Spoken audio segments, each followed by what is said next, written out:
Chapitre 2. Le nouveau.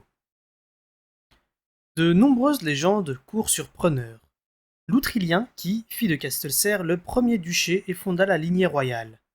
L'une d'elles veut que le voyage qui l'y emmena fût le premier et le seul qu'il fit loin du rude climat de son île natale. On dit qu'en apercevant les fortifications de bois de Castelcerre, il déclara « Si j'y trouve un feu et un repas, je ne repars plus. » Il les y trouva et n'en repartit plus.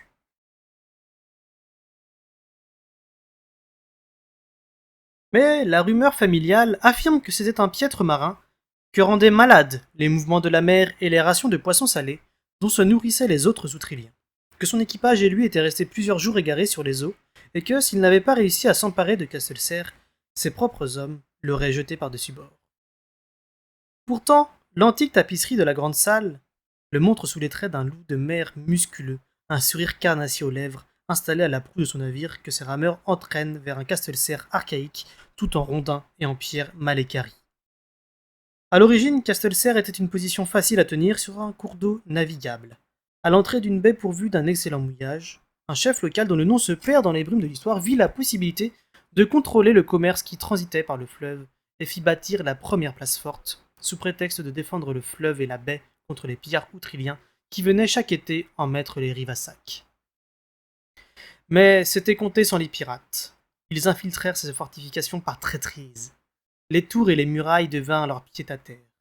Ils déplacèrent leur saccage et leur domination en amont du fleuve, dont ils rebâtirent le fort de bois en donjon et enceinte de pierre taillée, faisant de Castelcerre le cœur du premier duché et, ultérieurement, la capitale du royaume des Six. La maison régnante des six duchés, les Loinvoyants, descendait de ces outriliens. Plusieurs générations durant, ils avaient conservé des liens avec eux, organisé des voyages à but d'alliance dont ils revenaient avec des épouses brunes et potelées issues de leur propre peuple. Ainsi, le sang des outriliens demeurait vigoureux dans les lignées royales et les maisons nobles, et produisait des enfants noirs de poils, aux yeux sombres et aux membres courts et musculeux. De pair avec ces attributs allait une prédisposition à l'art, de même qu'à tous les dangers et toutes les faiblesses que charriait un tel sang. J'ai eu ma part de cet héritage, moi aussi. Mais ma première impression de Castelcerre n'eut rien à voir avec l'histoire ni avec mon héritage. Je n'y vis que le point final d'un voyage, un panorama rempli de bruit, de gens, de charrettes, de chiens, de bâtiments et de rues tortueuses qui menait à une immense forteresse de pierre dressée sur les falaises au pied desquelles se nichait la ville. La monture de Buriche était fatiguée et dérapait sur les pavés des rues, souvent glissants. Je m'accrochais opiniâtrement à Buriche, trop épuisé, trop endolori même pour me plaindre. Je tendis une fois le cou pour contempler les hautes tours grises et les murailles de la citadelle qui nous surplombaient. Malgré la tiédeur, étrange pour moi, de la brise marine, elle me parut froide et rébarbative. Je laissai retomber mon front contre le dos de Buriche et me sentis mal en respirant les effluves iodés et fétides de l'immense étendue d'eau. Et c'est ainsi que j'arrivai à Castelcerre. Les quartiers de Buriche se trouvaient derrière les étables, non loin des écuries. Ce fut là qu'il m'emmena, en même temps que les chiens et le faucon de chevalerie. Il s'occupa d'abord du rapace, tristement dépenaillé à l'issue du voyage. Tout heureux d'être à la maison, les chiens débordaient d'une énergie sans limite, pénible à supporter pour quelqu'un d'aussi fatigué que moi. Fouineau me renversa 5 ou 6 fois avant que je ne parvienne à enfoncer dans son crâne épais de matin que j'étais éreinté, à moitié au bord de la nausée et pas du tout d'humeur folâtre. Il réagit comme n'importe quel chiot en se mettant en quête de ses anciens compagnons de portée, et se lança aussitôt avec l'un d'eux dans un combat mi-figue mi-raisin, auquel d'un coup de gueule de Buriche mit rapidement fin. Il était peut-être au service de chevalerie, mais, à Castelcerre, c'était le maître des chiens, des faucons et des chevaux. Après avoir soigné ses animaux, il entreprit une tournée d'inspection des écuries, prenant note de ce qui avait ou n'avait pas été fait en son absence. Lads, palefreniers et fauconniers apparaissaient comme par magie pour défendre leurs fonctions contre toute critique. Je trottinai sur ses talons aussi longtemps que je le pus. Ce ne fut que lorsque je renonçai enfin et m'affalai épuisé sur un tas de paille qu'il parut me remarquer ma présence. Une expression d'agacement puis de profonde lassitude passa sur ses traits. « Cobb, viens voir un peu. Emmène le petit fils aux cuisines. Fais-lui donner à manger et ramène-le ensuite dans mes quartiers. » Cobb était un garçon de chenil courteau, brun de peau, qui venait de se faire féliciter pour la propreté d'une litière sur laquelle une chienne avait mis bas pendant l'absence de Buriche, et qui jouissait visiblement de cette approbation. Mais alors, son sourire se fit hésitant et il me regarda d'un air dubitatif. Nous nous dévisageâmes l'un l'autre tandis que Burrich continuait d'avancer le long des box, entouré d'assistants inquiets. Enfin, le garçon haussa les épaules et s'accroupit à demi devant moi. Alors, on a faim, Fitz? Tu veux qu'on te dégote quelque chose à grignoter? Demanda-t-il en guise d'invitation, exactement du même ton cajoleur qu'il employait pour appeler les chiens afin de les montrer à Burrich. J'acquiesçai, soulagé qu'il n'en attende pas davantage de moi que d'un bébé chien, et je le suivis. Ils se retournèrent fréquemment pour s'assurer que je restais bien à sa hauteur. À peine eûmes-nous quitté les écuries que Fouineau vint me retrouver en gambadant. L'évidente affection que me portait le chien me fit monter dans l'estime de Cobb, et il continua de s'adresser à nous deux par phrases brèves et encourageantes. C'est par là pour manger. Allons. Venez. Non. T'en vas pas renifler ce chat, toi. Allez, avancez, c'est bien, vous êtes braves. Les écuries étaient déjà fort animées entre les hommes de vérité qui installaient leurs chevaux et rangeaient leur attirail, et Burrich, qui trouvait à redire sur tout ce qui n'avait pas été fait selon ses critères pendant qu'il avait le dos tourné. Mais, à mesure que nous nous approchions de la forteresse intérieure, la circulation piétonnière ne cessait d'augmenter. Des gens nous frôlaient constamment, occupés à toutes sortes de tâches. Un garçon qui portait une énorme tranche de jambon fumé sur l'épaule, un groupe de jeunes filles qui gloussaient à qui mieux, les bras chargés de roseaux et de branches de bruyère à étaler par terre, un vieil homme renfrogné qui transportait un panier de boissons tressautant, et trois jeunes femmes, en livrée de bouffons, avec la coiffe à clochettes dont les voix résonnaient aussi gaîment que leurs grelots. Mon nez m'informa que nous approchions des cuisines, mais la circulation augmentait en proportion et que nous parvâmes enfin devant une certaine porte. C'était une véritable foule qui ne cessait d'entrer et sortir. Cobb s'arrêta, et Fouineau et moi fîmes halte derrière lui, nez et truffe au vent. Il considéra la presse à la porte et fronça les sourcils. C'est plein là-dedans. Tout le monde se prépare pour le banquet d'accueil de ce soir, en l'honneur de Vérité de Royal. Tous les grands du pays sont venus exprès à Castelcerre. La nouvelle que Chevalerie laissait tomber le trône n'a pas tardé à se répandre. Tous les ducs sont là. Eux, ou un de leurs représentants pour en discuter. Il paraît même que les Jourdain ont envoyé quelqu'un pour veiller à ce que les traités que Chevalerie a signés soient honorés, même s'il ne veut plus de... Il s'interrompit, air gêné. Mais j'ignore si c'est parce qu'il s'était rendu compte qu'il parlait de mon père au responsable de son abdication, ou qu'il s'adressait à un chien et à un gamin de 6 ans comme s'il possédait une quelconque intelligence. Il jeta un coup d'œil autour de lui comme pour réévaluer la situation. Attendez-moi ici, dit-il enfin. Je vais me glisser là-dedans pour vous rapporter quelque chose. Je risque moins de me faire marcher dessus, ou de me faire piquer. Restez là. Et il renforça son ordre d'un geste ferme de la main. Je me reculai contre un mur et m'accroupis à l'écart de la cohue. Fouineau s'assit sagement à mes côtés. Sous mes yeux admiratifs, Cobb s'approcha de la porte et se faufila comme une anguille entre les gens agglutinés.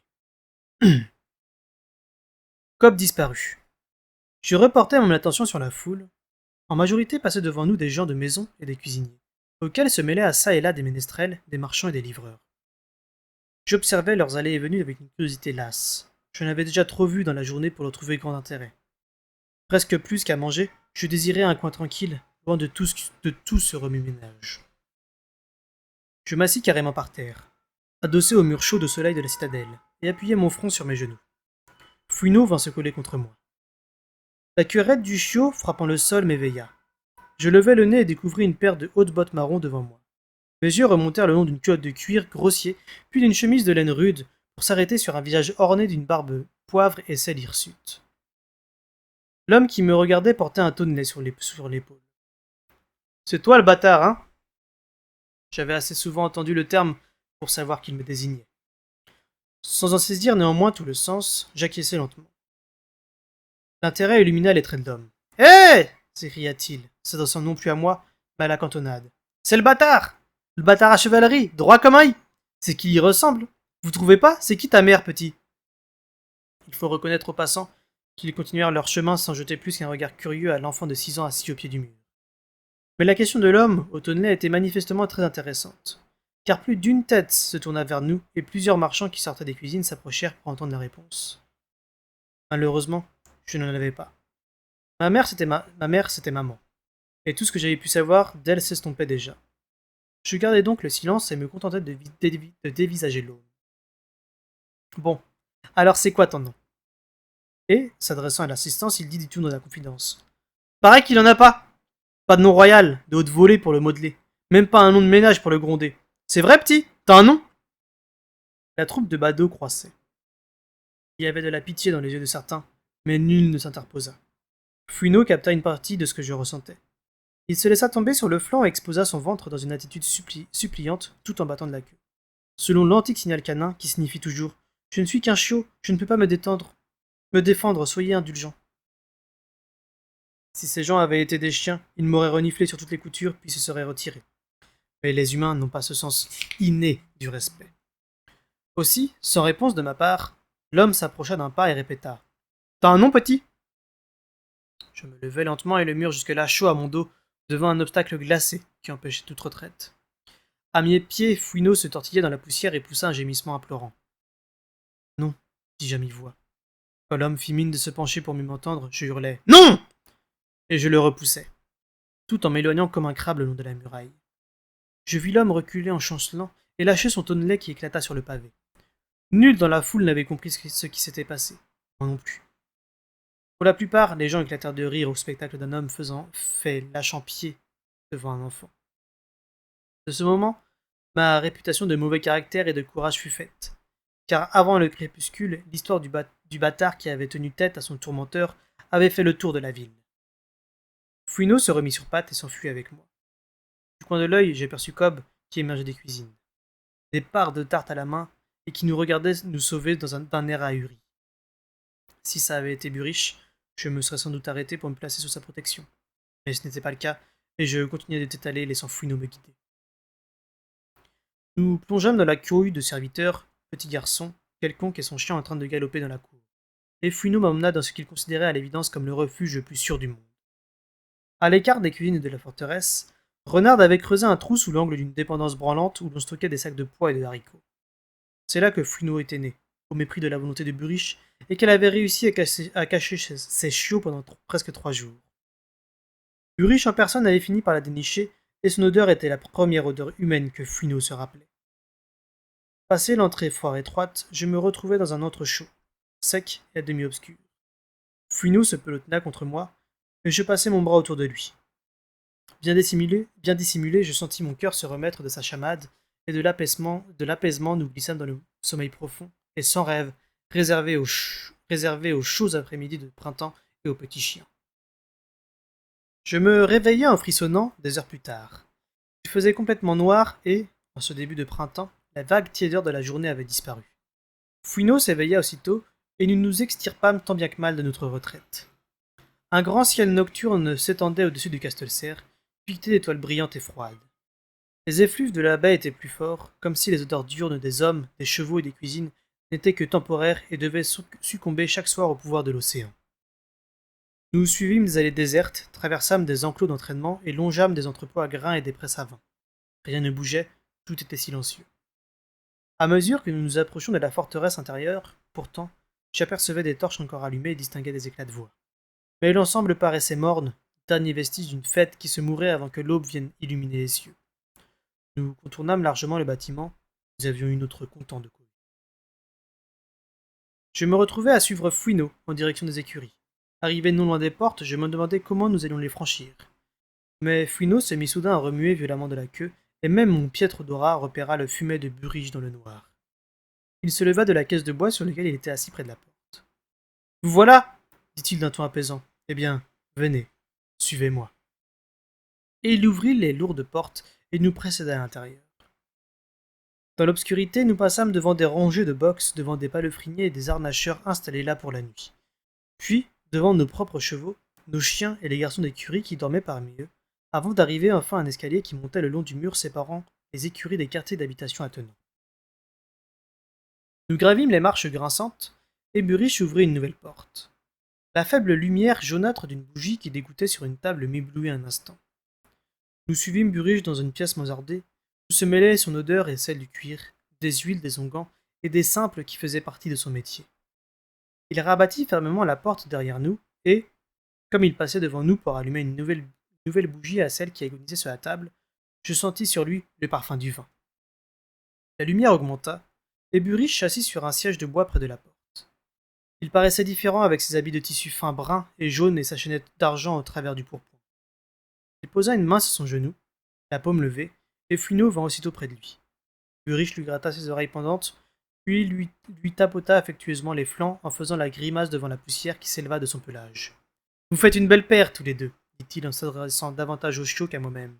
Regardez-vous, crasseux comme des mendiants. Pour toi, j'ai menti à mon roi aujourd'hui. C'est la première fois de ma vie. J'ai l'impression que la disgrâce de Sire Chevalerie va me couler moi aussi. Je lui ai dit que tu avais fait ta toilette, que ton voyage t'avait épuisé et que tu dormais. Il n'était pas content de devoir attendre pour te voir, mais heureusement pour nous, il y avait des affaires urgentes à régler. L'abdication de Sire Chevalerie met pas mal de seigneurs dans tous leurs états. Certains y voient l'occasion de pousser leur avantage, et d'autres grognent d'être privés d'un roi qu'ils admiraient.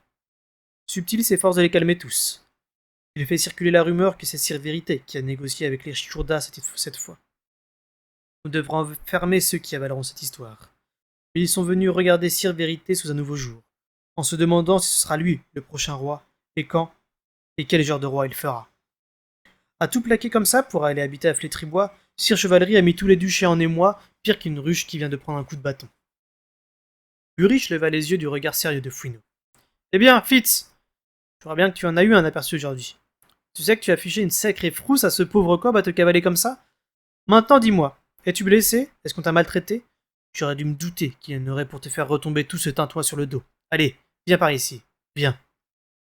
Comme j'hésitais, il se dirigea vers une paillasse faite de couvertures superposées près de la cheminée et la tapota pour m'inviter à m'y installer. Regarde, il y a un lit tout près pour toi, et du pain et de la viande sur la table pour tous les deux. Je pris alors conscience de la présence d'une écuelle recouverte sur la table. De la viande me confirmèrent l'essence de Fouineau, et soudain, plus rien d'autre ne compta que ce fumet. Burruche éclata de rire en nous voyant nous ruer sur la table, et approuva sans rien dire ma façon de donner sa part à Fouineau avant de me caler les mâchoires. Nous dévorâmes tout notre soul, car Burrich n'avait pas sous-estimé la faim qui pourrait tarauder un jeune chien et un enfant après leur mésaventure de la journée. Et puis, malgré notre sieste de l'après-midi, les couvertures nous parurent soudain extraordinairement attirantes. Le ventre plein, nous nous roulâmes en boule et nous endormîmes le dos cuit par les flammes. À notre réveil le lendemain, le soleil était haut dans le ciel et Burrich était déjà parti. Fouineau et moi finîmes le talon du pain de la veille et nettoyâmes les os de la moindre parcelle de viande avant de quitter les quartiers de Burrich. Personne ne nous interpella, ni ne parut nous remarquer. Au dehors, une nouvelle journée d'agitation avait commencé. La forteresse était, si la chose est possible, encore plus bondée qu'avant. La foule soulevait la poussière, et les voix mêlées couvraient le bruissement du vent et le murmure plus lointain des vagues. Fouineau s'imbibait de l'atmosphère, de chaque odeur, de chaque spectacle, de chaque bruit. Les sensations de Fouineau passaient en moi et, jointes aux miennes, me faisaient tourner la tête. Tout en me promenant, j'ai capté des bribes de conversation et fini par comprendre que notre arrivée avait coïncidé avec un rite printanier de rassemblement et de réjouissance. L'abdication de chevalerie demeurait le principal sujet de bavardage, mais cela n'empêchait pas les marionnettistes et les jongleurs de faire de chaque recoin une scène pour leur bouffonnerie.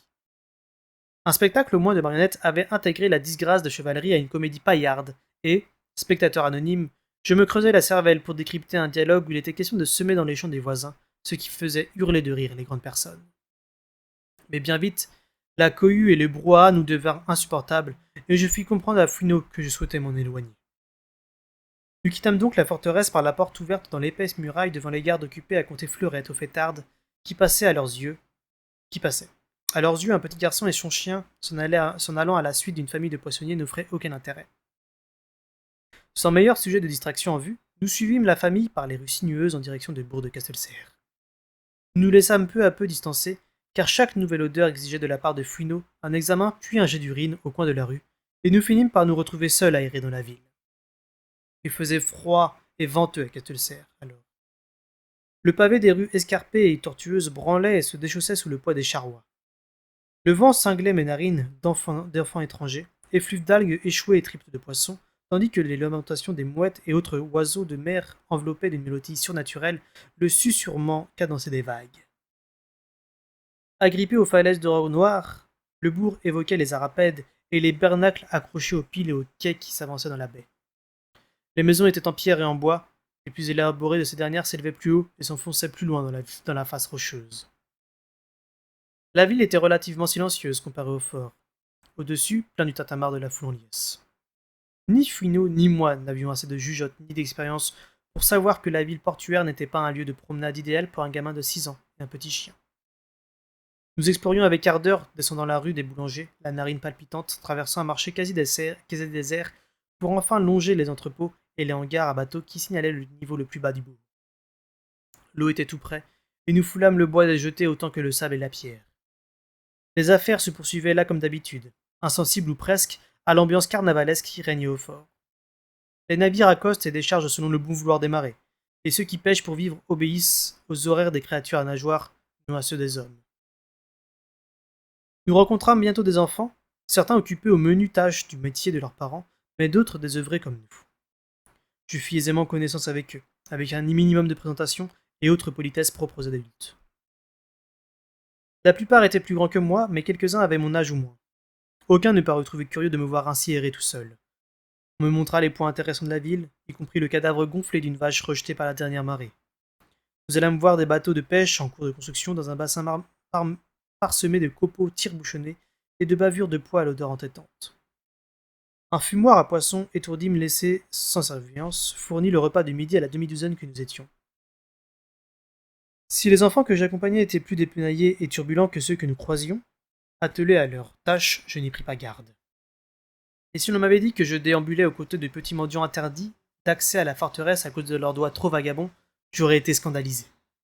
Tout ce que je savais à ce moment-là, c'est que je jouissais enfin d'une journée agréable et animée, pleine d'endroits à visiter et de choses à faire. Certains parmi les enfants plus grands, et plus chahutteurs que les autres, seraient volontiers tombés sur le dos du nouveau venu si Fouineau n'avait pas été là, et n'avait pas montré les dents à la première bousculade un peu agressive. Mais comme je ne manifestais aucune envie de défier leur autorité, ils m'autorisèrent à les suivre. Je fus impressionné comme il convient par tous leurs secrets, et j'oserais dire qu'à la fin de ce long après-midi, je connaissais mieux le quartier déshérité de la ville que bien des gens qui avaient grandi juste au-dessus. On ne me demanda pas comment je m'appelais. On me baptisa tout bonnement le Nouveau. Les autres portaient des noms simples, tels Dirk ou Kerry, plus descriptifs, comme Pic-Filet ou Brispif. La propriétaire de ce dernier aurait pu être une jolie petite fille en d'autres circonstances. D'un an ou deux plus âgée que moi, elle avait son front parallèle et l'esprit vif. Devant moi, elle eut une dispute avec un grand de 12 ans, mais ne montra aucune crainte de ses poings et ses sarcasmes acérés eurent au fait de mettre les rieurs de son côté. Elle prit sa victoire avec grand calme, et sa force de caractère me laissa plein de révérence. Mais son visage et ses bras maigres s'ornaient d'échymoses aux teintes violettes, bleues et jaunes, tandis qu'une croûte de sang séché sous une oreille démentait son surnom. N'importe. Brispif était pleine de vie, avec une voix plus aiguë que le cri des mouettes qui tournoyaient au-dessus de nous.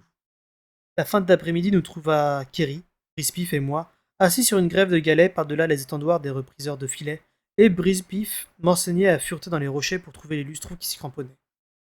Elle les décrochait habilement, à l'aide d'un bâton taillé en pointe et me montrait comment extirper de leurs coquilles les résidents fort agréables à mâcher lorsqu'une autre fille nous appela. Avec son manteau bleu, tout propre que le vent soulevait et ses chaussures en cuir, elle n'était manifestement pas du même milieu que mes compagnons. Elle ne se joignit d'ailleurs pas à notre récolte et s'approcha seulement pour crier « Molly! Molly! Il te cherche partout! Il s'est réveillé presque dessoulé. Il y a 1 heure, il s'est mis à te traiter de tous les noms en voyant que tu avais disparu et que le feu était éteint. » Une expression de défi mêlée de peur passa sur les traits de Brispif. « Sauve-toi, Kidney. Mais emporte mes remerciements avec toi. Je ne t'oublierai pas la prochaine fois que la marée découvrira les bancs de crabes d'algues. » Kidney inclina brièvement la tête et fit aussitôt demi-tour d'un pas vif. « Tu as des ennuis ?» demanda-je à Brispif en voyant qu'elle ne reprenait pas la récolte des lustrons. « Des ennuis ?» Elle fit une moue dédaigneuse. « Ça dépend. Si mon père arrive à ne rien boire avant de me mettre la main dessus, je risque d'en avoir quelques-uns. Mais il y a toutes les chances qu'il soit visiblement tellement bourré ce soir qu'il ne pourra même plus viser. Toutes les chances !» répéta-t-elle fermement pour faire taire les doutes que Kerry s'apprêtait à émettre. Et là-dessus, elle revint à la plage de galets à notre chasse au lustron. Nous étions accroupis à observer une créature grisâtre et polypode que nous avions trouvée coincée dans une flaque laissée par la marée, quand le crissement de grosses bottes sur les galets incrustés de bernacles nous fit lever la tête. Avec un cri, Kerry prit la fuite sans même se retourner. Fouineau et moi bondîmes en arrière, et le chiot se colla contre moi, montrant bravement les crocs, mais le ventre lâchement caressé par le bout de sa queue. Quant à Molly Brispif, ou bien il manqua de vivacité, ou bien il s'était déjà résigné à ce qui allait suivre. Quoi qu'il en fût, un grand escogriffe lui appliqua une taloche sur le côté du crâne. Le nez rougeoyant, il était maigre comme un clou, si bien que son poing était comme un nœud au bout de son bras décharné. Mais la force du coup suffit néanmoins à envoyer Molly s'étaler à plat ventre. Les bernacles entaillèrent ses genoux rougis par le vent, et lorsqu'elle s'écarta à quatre pattes pour éviter un coup de pied maladroit, je fis la grimace en voyant ses coupeurs toutes fraîches pleines de sable salé. Espèce de petit serpent perfide! Est-ce que je ne t'avais pas dit de t'occuper du trempage? Et je te retrouve en train de farfouiller sur la plage avec tout le suif figé dans la marmite. On va nous demander d'autres bougies à la forteresse ce soir. Et qu'est-ce que je vais leur vendre, moi, hein? Les 3 douzaines que j'ai préparées ce matin, c'est tout ce que j'ai pu faire avec ce que tu m'avais laissé comme mèche, cette vieille ivrogne. Molly se releva et fit bravement front, malgré ses yeux brillants de larmes. Qu'est-ce que tu voulais que je fasse? Que je brûle tout le bois pour empêcher le suif de figer? Vous n'aurez plus rien eu pour chauffer la bouilloire quand tu m'auras enfin donné de la mèche. L'homme tituba sous une rafale de vent qui nous apporta une bouffée de son fumet. Sueur et bière, m'informa prudemment Fouineau. Un instant, l'homme eut une expression de regret, mais son estomac instable et sa migraine l'endurcirent à nouveau. Il se pencha soudain et s'empara d'une branche blanchie par son séjour dans la mer. Je t'interdis de me parler sur ce ton, petite mal élevée. Ah! Je te trouve sur la plage avec tes petits clochards à faire elle sait quoi? Encore à voler dans les fumoirs, je parie à me faire honte. Essaye seulement de te sauver, et t'en auras 2 fois plus que quand je t'aurai attrapé. Elle dut le croire, car elle ne fit que se replier sur elle-même. Quand il s'avança vers elle, ses bras maigres levés pour se protéger la tête, puis, comme elle se ravisait, elle se cacha seulement le visage dans les mains. Je restais pétrifié d'horreur tandis que Fouineau, percevant ma terreur, se mettait à glapir en urinant sous lui. J'entendis le sifflement du bout de bois qui s'abattait. Mon cœur fit un bond dans ma poitrine et je poussai l'homme. Curieusement, je sentis la force jaillir de mon ventre. Il tomba, comme était tombé l'homme au tonnelet la veille. Mais celui-là s'effondra en s'agrippant le cœur et son arme s'envola en tournoyant inoffensive. Il chut sur le sable, fut pris d'un spasme qui lui convulsa tout le corps, puis demeura inerte. Un instant plus tard, Molly rouvrit les yeux, toujours recroquevillée dans l'attente du coup. Elle vit son père affalé sur la grave rocheuse, et la stupéfaction se peignit sur ses traits. D'un bond, elle fut auprès de lui et cria « Papa! Papa, tu vas bien? Je t'en prie, ne meurs pas! Je regrette d'avoir été méchante, ne meurs pas! Je serai sage, je te le promets! Je me conduirai comme il faut! » Sans se préoccuper de ses plaies, elle s'agenouilla, lui tourna le visage afin de lui dégager la bouche du sable, puis essaya vainement de le redresser.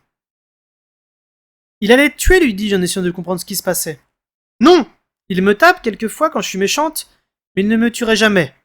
Et quand il n'a pas bu, et qu'il n'est pas malade, il en pleure, et il me supplie de ne pas être trop méchante pour ne pas le mettre en colère. Oh, le nouveau! Je crois bien qu'il est mort! Personnellement, je l'ignorais. Mais un instant plus tard, il poussa un gémissement à fendre l'âme, et il entr'ouvrit les yeux. La crise semblait passer. Hagard, il écouta les reproches que s'adressa Molly, puis accepta son aide empressée, ainsi que la mienne, moins spontanée. Il s'appuya sur nous pour remonter la grève aux galets inégaux. Fouineau nous suivit en aboyant et en décrivant des cercles autour de nous. Les rares passants qui nous croisèrent ne nous prêtèrent aucune attention. Je supposais que le spectacle de Molly ramenant son papé à la maison n'avait rien d'original à leurs yeux. Avec Molly qui se répandait en excuses entrecoupées de reniflements à chaque pas, je l'accompagnai jusqu'à la porte d'une petite chandelière. Je l'ai laissée là, et Fouineau et moi rebroussâmes chemin par les rues venteuses et la route pentue jusqu'à la forteresse, la tête pleine de questions sur les bizarreries des gens. Ayant découvert la ville et les petits vagabonds, je me sentis chaque jour attiré par eux comme par un aimant. Les journées de Buriche étaient tout entières occupées par ces diverses tâches, et ces soirées par les beuveries et les réjouissances de la fête du printemps. Il ne se souciait guère de mes allées et venues du moment qu'il me retrouvait chaque soir sur ma paillasse devant l'âtre. Pour être franc, je crois qu'il ne savait pas très bien quoi faire de moi. En dehors de veiller à ce que je mange bien pour m'assurer une bonne croissance, et à ce que, la nuit, je dorme en sécurité derrière les portes. Ce devait être une période difficile pour lui. Il était au service de chevalerie, et maintenant que ce dernier s'était disgracié lui-même, qu'allait-il devenir? Il devait en être obsédé. Et puis il y avait sa jambe. Malgré son savoir en matière de cataplasme et d'emplâtre, il n'arrivait apparemment pas à obtenir sur lui-même la guérison qu'il procurait si facilement à ses bêtes. Une fois ou deux, j'aperçus sa blessure découverte et frémis en voyant l'entaille déchiquetée qui refusait de cicatriser et demeurait suppurante et boursouflée. Au début, Buriche la maudissait franchement, Puis, les dents serrées, le visage fermé, il la nettoyait et refaisait son pansement. Mais les jours passant, son visage n'exprima plus qu'un désespoir dégoûté. La plaie finit tout de même par se refermer, mais la cicatrice noueuse qu'il en garda lui déforma la jambe et alourdit sa démarche. Pas étonnant dans ces conditions qu'il n'eût guère la tête à s'occuper d'un petit bâtard confié à sa garde. Je courais donc librement, comme seuls peuvent le faire les petits enfants, passant inaperçus la plupart du temps. À la fin de la fête du printemps, les gardes en faction à la porte d'entrée s'étaient habitués à me voir aller et venir quotidiennement. Ils me prenaient sans doute pour un coursier, car la forteresse en employait beaucoup, à peine plus âgés que moi. J'appris à chaparder dans les cuisines dès l'aube, et en quantité suffisante pour nous assurer à Fouineau et à moi de copieux petits déjeuners. Je passais un certain temps, chaque jour, à grappiller à droite et à gauche, quignons brûlés chez les boulangers, lustrons et algues sur la plage, poissons fumés dans les séchoirs laissés sans surveillance. Le plus souvent, Molly Brispif m'accompagnait. Je vis rarement son père l'abattre après cette première fois. La plupart du temps, il était trop saoul pour l'attraper, ou, dans le cas contraire, pour mettre ses menaces à exécution. Je ne repensais guère à ce que j'avais fait ce jour-là, sinon pour me féliciter que Molly ne se fût pas rendu compte de ma responsabilité. Pour moi, la ville devint le monde entier, et la forteresse un simple logement où dormir. C'était l'été, saison merveilleuse dans un port. Où que j'aille, régnait une activité bourdonnante. Des marchandises arrivaient des duchés de l'intérieur par le fleuve Serre, sur des chalands manœuvrés par des bateliers en nage. En homme de métier, ils parlaient de hauts fonds, de barres de sable, de repères, des crues et des crues des eaux du fleuve. Leurs cargaisons étaient transportées dans des boutiques ou des entrepôts du bourg avant de redescendre sur les quais pour y être chargées dans les cales des navires maritimes. Les marins qui les équipaient avaient toujours le juron à la bouche et se moquaient des bateliers et de leur façon de l'intérieur. Ils parlaient de marées, de tempêtes et de nuits, même les étoiles ne pouvaient montrer le bout de leur nez pour les guider. Les pêcheurs aussi s'amarraient au quai de Castelserre et c'étaient les plus sympathiques de tous, du moins, quand le poisson ne manquait pas. Kerry m'enseigna les quais et les tavernes, et comment, en ayant le pied agile, on pouvait se faire 3 ou même 5 sous par jour en portant des messages par les rues escarpées de la ville. Nous nous trouvions très malins et hardis de couper ainsi l'herbe sous le pied aux garçons plus âgés qui me demandaient 2 sous, voire davantage, pour une seule course. Je ne crois pas avoir jamais fait preuve de plus de courage qu'à cette époque. En fermant les yeux, je sens encore les odeurs de ces jours épiques. Étoupe, goudron et copeaux de bois des cales sèches où les charpentiers maniaient planes et maillaient, fumaient soif du poisson tout frais pêché, odeur méphitique de la marée qui attend depuis trop longtemps par une journée torride, les stères de bois au soleil ajoutant leur note particulière au parfum des tonneaux de chêne remplis d'eau-de-vie, moelleuses du bord de sable. Des gerbes de foin fébrifuges attendaient d'assainir un coqueron mêlant leur senteur à celle qu'exhalaient des cajots de melon dur. Et toutes ces fragrances tournoyaient dans le vent venu de la baie, assaisonné de sel et d'iode. Avec son flair aigu qui battait à plate couture mais sens rudimentaire, Fouineau attirait mon attention sur tout ce qu'il reniflait. Nous envoyait souvent, Kerry et moi, chercher un navigateur parti dire au revoir à son épouse, ou porter un échantillon d'épices à tel ou tel acheteur.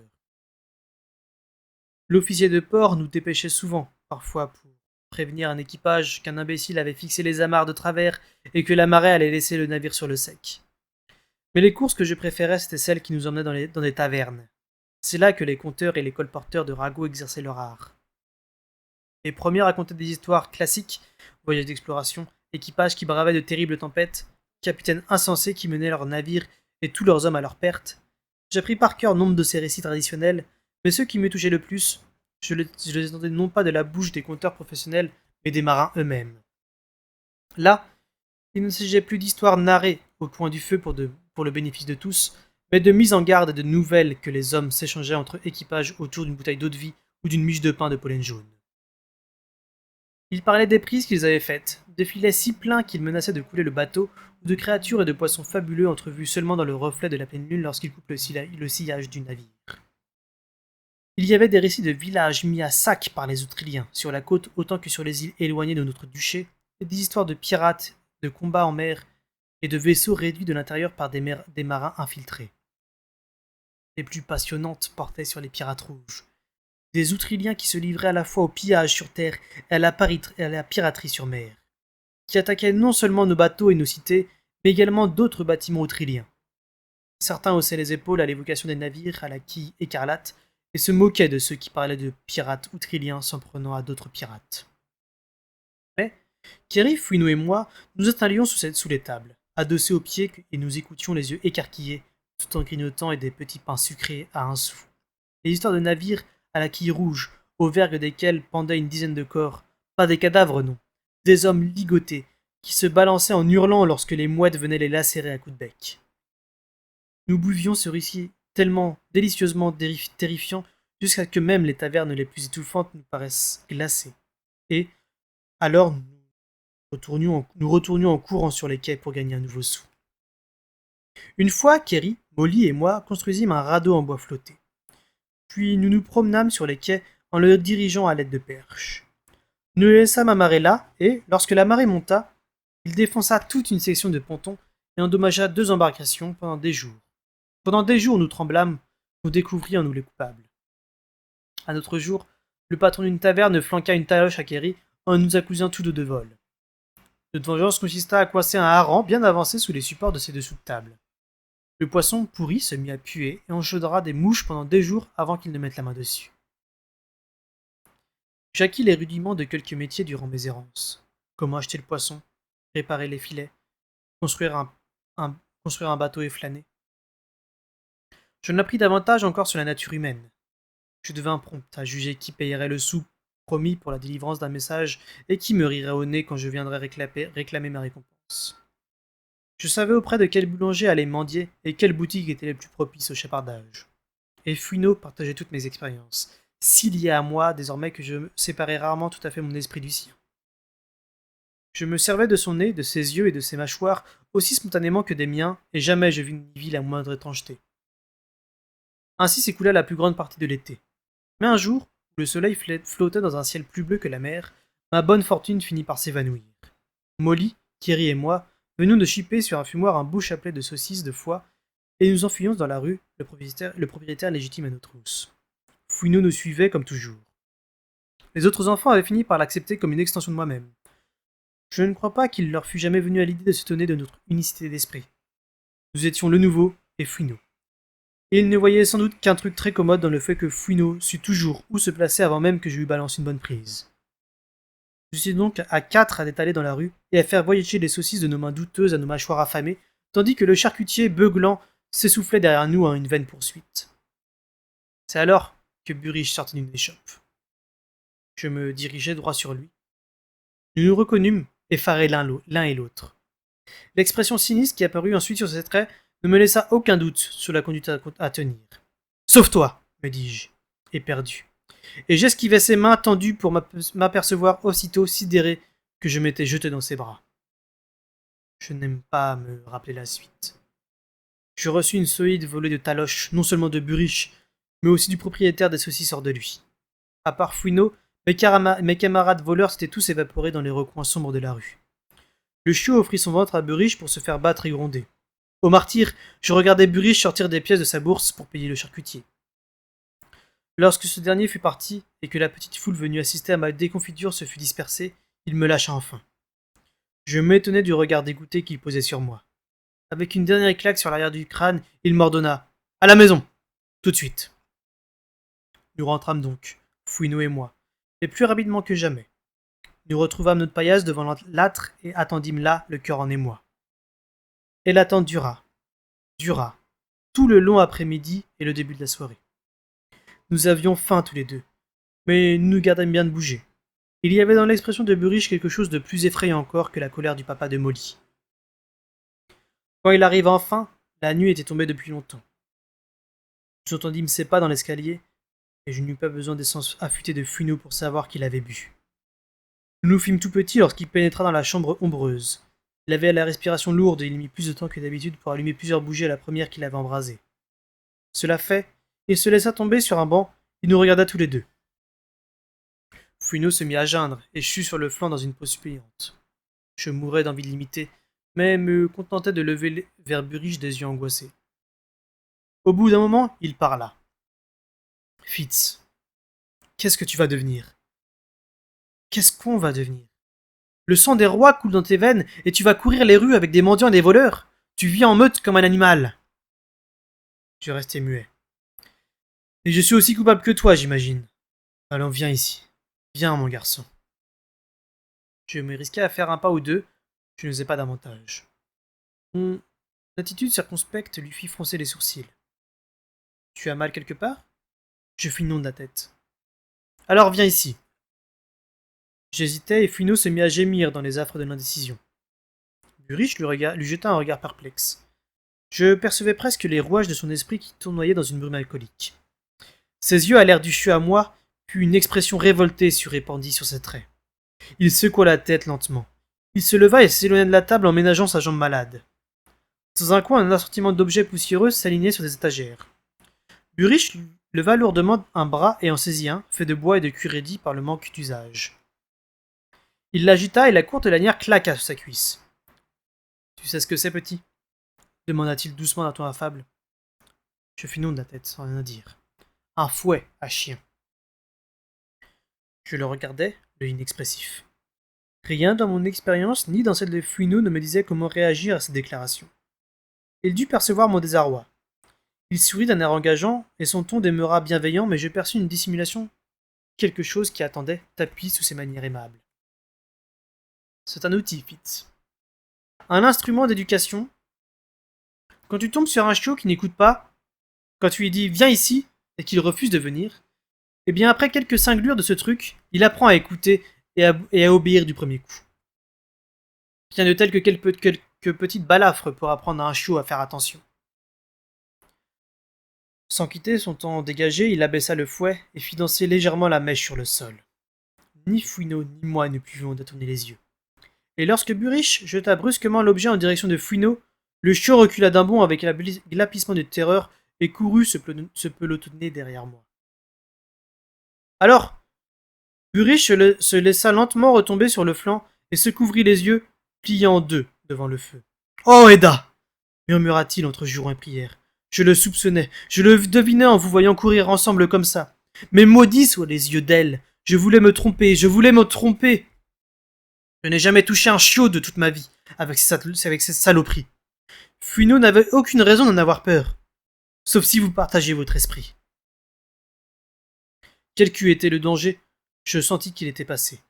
Je m'assis à côté de Fuino qui s'installa à croupeton sur mes genoux et me donna des coups de museau inquiets dans les joues. Je le calmai en lui conseillant d'attendre simplement la suite.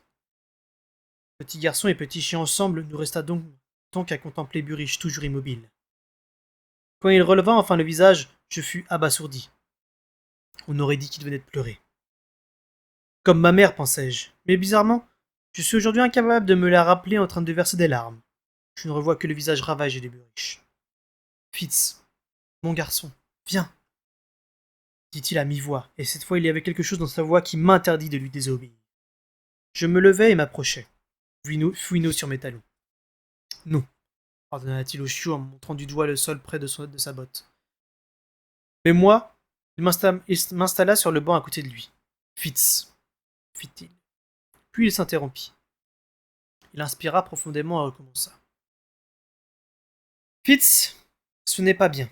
C'est mal, très mal, ce que tu fais avec ce chien. C'est contre nature. C'est pire que voler ou mentir. Ça rabaisse un homme en dessous de son random, tu comprends? Je lui adressa un regard déconcerté. Il soupira et essaya de nouveau. Petit, tu es de sang royal, bâtard ou pas, tu es le fils de chevalerie de l'ancienne lignée. Et ça, ce que tu fais, c'est mal. Ce n'est pas digne de toi, tu comprends? Je fis non de la tête. Tiens, voilà, tu ne dis plus rien. Parle-moi, qui t'a appris à faire ça? Je fis un effort. À faire quoi? Ma voix me parut rauque et grinçante. Burich écarquilla les yeux. Je perçus l'énergie qu'il mit à se contrôler. Tu sais de quoi je parle. Qui t'a appris à être avec ce chien, dans son esprit, à voir par ses yeux, à le laisser voir par les tiens, à vous raconter des trucs? Je réfléchis un moment. Oui, c'était bien ce qui se passait. Personne, répondis-je enfin. Ça s'est trouvé comme ça. On est souvent ensemble, ajoutai-je en guise d'explication. Burich me regarda d'un air grave. Tu ne parles pas comme un gosse, observa-t-il soudain. Mais il paraît que c'était toujours comme ça pour ceux qui avaient le vif d'autrefois. Que dès le début, ce n'était jamais vraiment des gosses. Ils en savaient toujours trop, et en grandissant, ils en apprenaient encore plus. C'est pour ça que dans l'ancien temps, ce n'était pas un crime de les chasser, de les brûler. Tu comprends ce que je dis, Fitz? Je fis signe que non, et comme il fronçait les sourcils devant mon silence, me forçait à ajouter. Mais j'essaye. C'est quoi le vif d'autrefois? Le visage de Burich exprima l'incrédulité, puis la suspicion. Dites donc, petit s'exclama-t-il d'un ton menaçant. Mais je continuai à le regarder d'un air interrogateur. Puis d'un moment, il accepta la sincérité de mon ignorance. Le vif d'autrefois, fit-il d'une voix lente. Son visage s'assombrit et il baissa les yeux sur ses mains comme si un péché lointain lui revenait en mémoire. C'est le pouvoir du sang animal. Comme l'art provient de la lignée des rois, ça se présente comme un don, au début, qui permet de comprendre le langage des bêtes. Mais d'un seul coup, ça t'attrape, et ça t'attire vers le bas.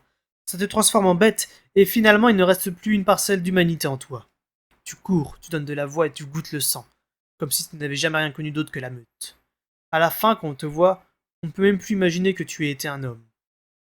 À mesure qu'il parlait, sa voix n'avait cessé de baisser.